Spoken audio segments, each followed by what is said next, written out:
신약성경 빌립보서 2장 4절 말씀 우리 한 목소리로 함께 봉독합니다.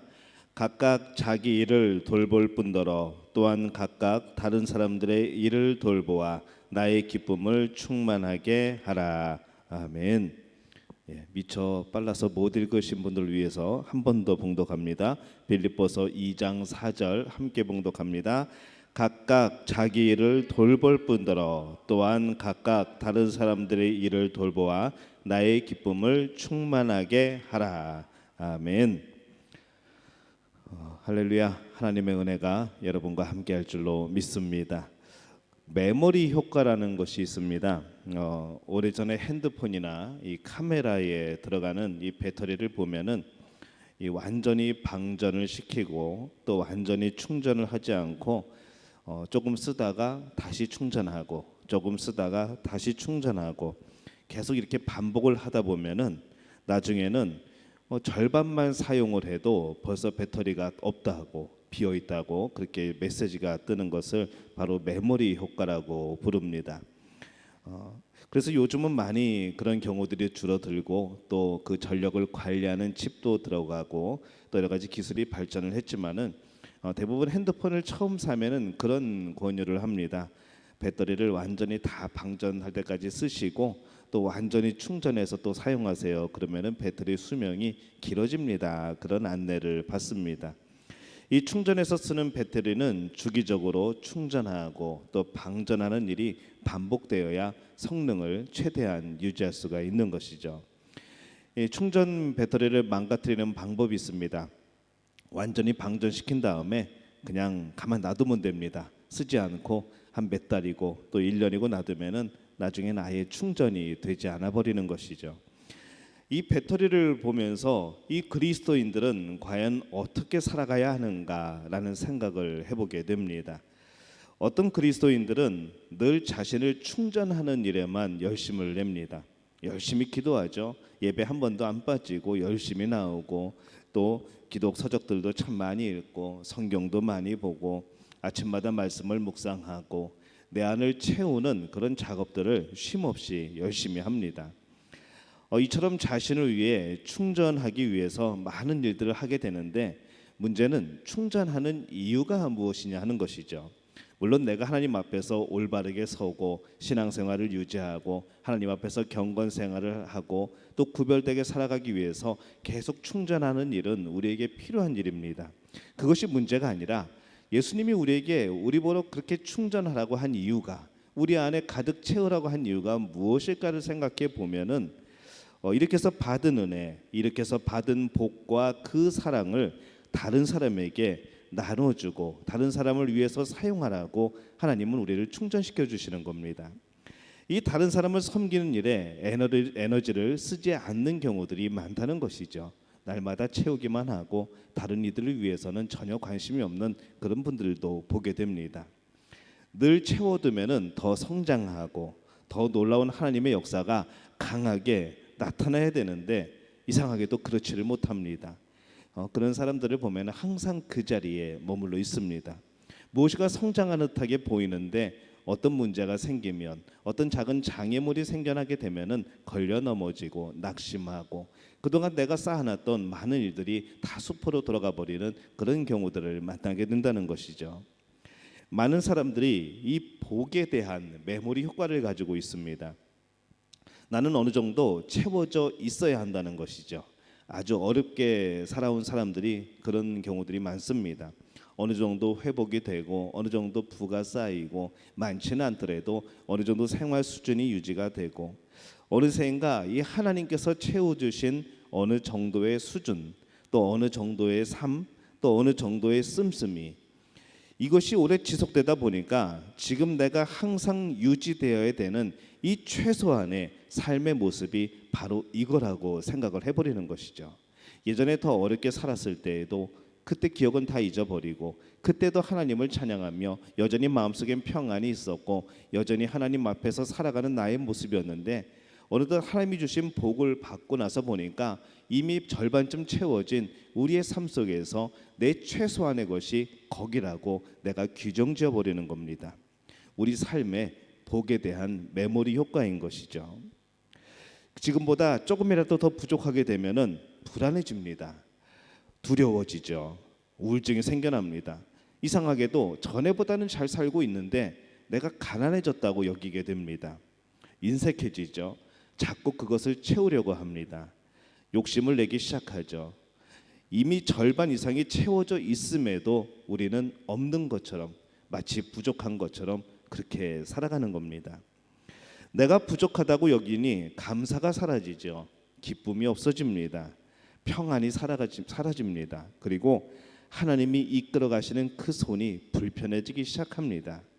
그리고 이렇게 말합니다. 하나님, 저 이러면 망합니다. 잠시 충전하고 돌아올 테니까 잠깐만 계십시오 하고 세상 일에 열심을 내어버리는 것이죠. 하나님과의 멀어진 관계, 결국 그것으로 우리는 치닫게 되는 겁니다.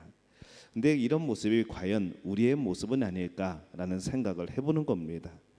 이미 복받은 우리는, 이미 채워진 우리는 왜 겸손히 그 복을 나눠줄 수 없을까, 그런 생각을 해보게 됩니다.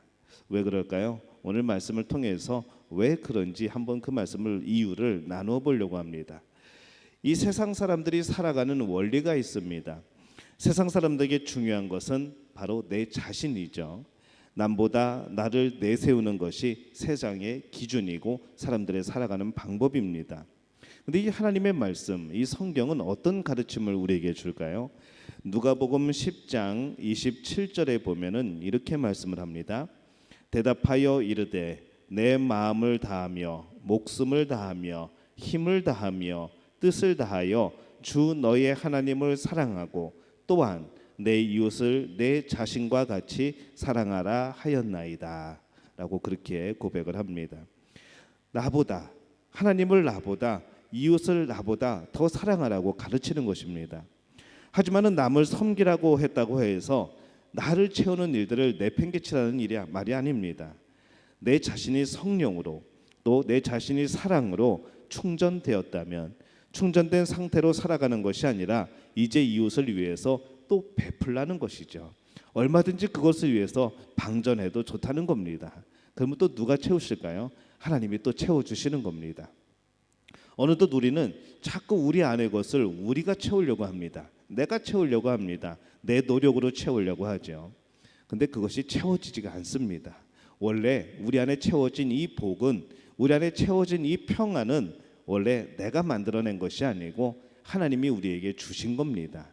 하나님의 평안이고 예수님이 주시는 복입니다. 바로 그런 가운데 우리가 살아가고 있었는데 어느덧 내가 채웠다고 생각을 하게 되는 것이죠. 내 행위를 통해서 나를 착각하게 만드는 겁니다. 그래서 이 말씀을 우리가 생각해 보면서 과연 이 섬김의 모습을 보이신 분이 누구인가라고 생각해 보게 될 때에 그분은 분명히 예수님입니다. 예수님이 바로 그 섬김의 모습을 보여주십니다.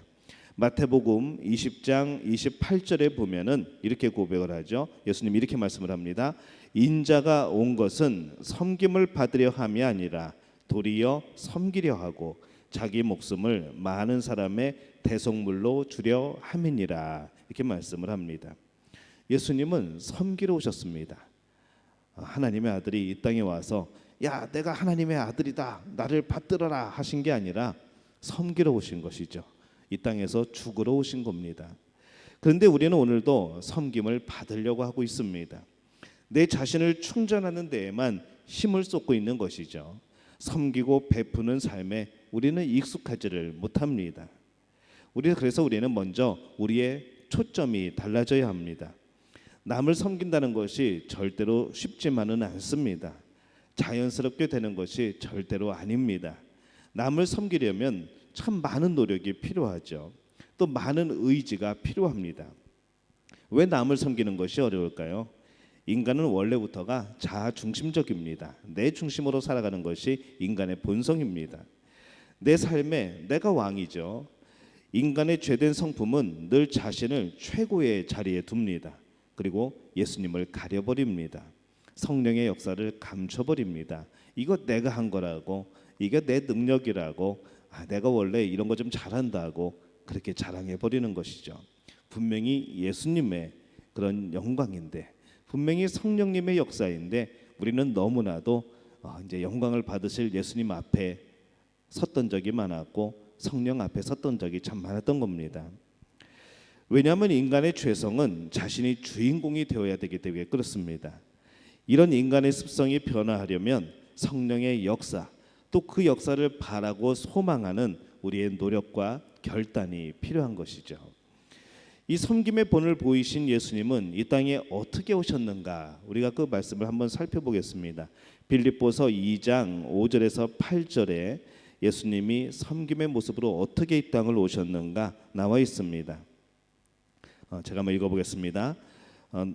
이 구절을 보실 때 제가 강조하는 부분은 동그라미를 치셔도 좋습니다. 너희 안에 이 마음을 품으라 곧 그리스도 예수의 마음이니 그는 근본 하나님의 본체시나 하나님과 동들됨을 취할 것으로 여기지 아니하시고, 이 부분에 동그라미를 치시면 됩니다. 여기지 아니하시고 오히려 자기를 비워라는 부분에 동그라미를 치시고 종의 형체를 가지사, 그다음에 사람들과 같이 되셨고 사람의 모양으로 나타나사, 이 나타나사에 동그라미를 치시고 자기를 낮추시고에 동그라미를 치시고 죽기까지 복종하셨으니에 동그라미를 치시면 됩니다. 그래서 곧 십자가에 죽으심이라 이렇게 되어 있습니다. 제가 연결해서 한번 읽어보겠습니다. 너희 안에 이 마음을 품으라 곧 그리스도 예수의 마음이니 그는 근본 하나님의 본체시나 하나님과 동등됨을 취할 것으로 여기지 아니하시고 오히려 자기를 비워 종의 형체를 가지사 사람들과 같이 되셨고 사람의 모양으로 나타나사 자기를 낮추시고 죽기까지 복종하셨으니 그 십자가에 죽으심이라. 지금 이 동그라미를 친 단어들이 어떤 의미일까요? 예수님은 누가 시켜서 이런 일을 행한 것이 아니라는 겁니다. 스스로 결단하시고 스스로 뜻을 세우셨습니다. 여기지 아니하시고 비우시고 가지시고 나타내시고 낮추시고 복종하신 거죠. 예수님 자신을 그렇게 하신 겁니다. 누가 강제로 십자가에 못 박은 것이 아닙니다.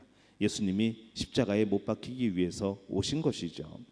이 단어들을 보면은 예수님은 우리를 위해서 하늘에서 이 땅으로 초점을 바꾸십니다. 하늘의 영광을 버리고 이 낮고 천한 이 땅에, 죄악으로 가득한 이 땅에, 이미 죽은 영혼들이 넘쳐나는 이 땅에 시선을 옮기시고 여기에 초점을 맞추시고 이 땅에 오신 겁니다. 그래서 예수님이 이렇게 말씀을 하죠. 너희 안에 이 마음을 품으라 곧 그리스도 예수의 마음이니. 이 예수님의 마음을 우리도 품어야 된다는 겁니다. 즉 예수 그리스도가 그렇게 하셨던 것처럼 우리도 초점을 바꿔야 된다는 겁니다. 우리도 스스로 하나님과 같이 여기지 않고 비우고 섬기는 모습으로 살고 스스로 낮추고 우리 스스로 복종하며 살아가야 된다는 것이죠. 이것이 우리의 섬김의 마음가짐입니다. 예수님이 하늘에서 이 땅으로 초점을 바꾸신 것처럼 우리 또한 내 자신에게서 우리의 이웃으로 그 초점을 바꾸는 그 변화가 우리에게 필요합니다. 바라기는 우리 믿음의 가족들에게 이 변화가 있으시기를 예수님의 이름으로 축원합니다. 이 초점이 달라지면은 내 자신이 달라집니다. 이웃으로 내 주변으로 다른 사람을 향한 이 작은 섬김의 행동은 우리에게 풍성한 복이 주어지게 하는 그런 힘이 되어지는 것이죠. 우리는 분명히 베풀었는데 충전된 것을 방전시켰는데 하나님은 우리 안에 또 채워주시는 겁니다. 그래서 우리는 우리의 것으로 돕는 것이 아니라 하나님이 채워주시는 것으로 돕고 또 도울 때에 하나님은 또 채워주신다는 것이죠. 여러분 하나님께 복을 받고 싶으십니까? 하나님의 복을 받는 가장 확실한 방법이 있습니다. 내가 다른 사람의 복이 되어 주는 겁니다. 그리고 다른 사람의 복이 되는 가장 직접적인 방법은 예수 그리스도가 우리에게 복이 되어 주시고 섬겼던 것처럼 그 사람을 섬기는 것이죠. 예수님의 모습대로 섬기게 될 때에 우리 안에 복이 넘쳐나게 되는 겁니다. 이 사람의 변화는 언제 일어나는가? 우리의 본성을 거스릴 때 일어납니다. 베드로전서 3장 8절에서 9절에 보면은 이렇게 말씀을 하죠. 마지막으로 말하노니 너희가 다 마음을 같이하여 동정하며 형제를 사랑하며 불쌍히 여기며 겸손하며 악을 악으로 욕을 욕으로 갚지 말고 도리어 복을 빌라. 이를 위하여 너희가 부르심을 받았으니 이는 복을 이어받게 하려 하심이니라. 이렇게 말씀을 합니다. 악을 악으로 욕을 욕으로 이 갚는 것은 인간의 본성입니다. 가끔 우리도 우리 안에서 막 그런 욕심들이 본성이 나올 때가 있습니다. 근데 이 성경 말씀은 악을 악으로 욕을 욕으로 갚지 말고 도리어 복을 빌어주라라고 말씀을 합니다. 우리가 이것을 위하여서 부르심을 받았다고 말씀을 하는 거죠. 이것은 우리로 하여금 복을 이어받게 하려 하심이니라. 분명히 우리의 원수에게도 복을 빌어줬는데 복이 임하는 것은 어디일까요? 그 사람에게도 임하지만은 우리에게도 임한다는 겁니다. 그 사람이 받는 복은 그 사람에 해당되는 이야기입니다. 하나님이 복을 주실 때에 그 사람이 합당한 그릇이면은 그 사람에게 그 복이 임하겠죠. 아니면은 그 복은 어디로 갈까요? 다시 우리에게 돌아오는 겁니다. 복을 빌어준 이에게 그 사람이 복을 받으면은 우리 또한 함께 복받게 되는 것이죠. 그래서 그 사람이 받든지 않든지 상관없이 우리에게는 베푸는 그 자체가 복이 된다는 겁니다. 우리는 복을 나누어주는 사람들입니다. 내 것을 나눠주는 것이 아니라 우리에게 채워주신 하나님의 복을 나눠주는 거죠. 우리의 복은 누구일까요? 바로 예수 그리스도입니다. 그분이 복입니다. 그래서 우리가 복받았다 하게 될 때에 우리의 가장 큰 복은 바로 구원의 복인 것이죠. 예수 그리스도를 통하여서 우리에게 주신 복들, 그 복이 내 열심이 아니라 하나님의 열심이었다고 믿는다면, 그 복이 받을 자격이 없는 나에게 주시는 하나님의 은혜라고 여긴다면, 그렇다면 끝없이 솟아나는 하나님이 주신 그 복을 나누어 주시지 않겠습니까? 여러분이 하나님의 복의 통로가 되지 않으시겠습니까? 하나님께서 여러분을 통하여서 모든 이들의 복됨을 이루실 줄로 믿습니다. 다른 사람들이 복받게 되는 것, 그 사람이 직접 받는 것이 아니라 여러분을 통해서 복받게 될 줄로 믿습니다. 그래서 우리가 서로에게 복을 나누는 사람들인 것이죠. 우리가 서로에게 무엇을 나눕니까? 오늘 말씀 그대로 복을 나누어 주시기를 바랍니다. 돌보아 주시기를 바랍니다. 섬겨 주시기를 바랍니다.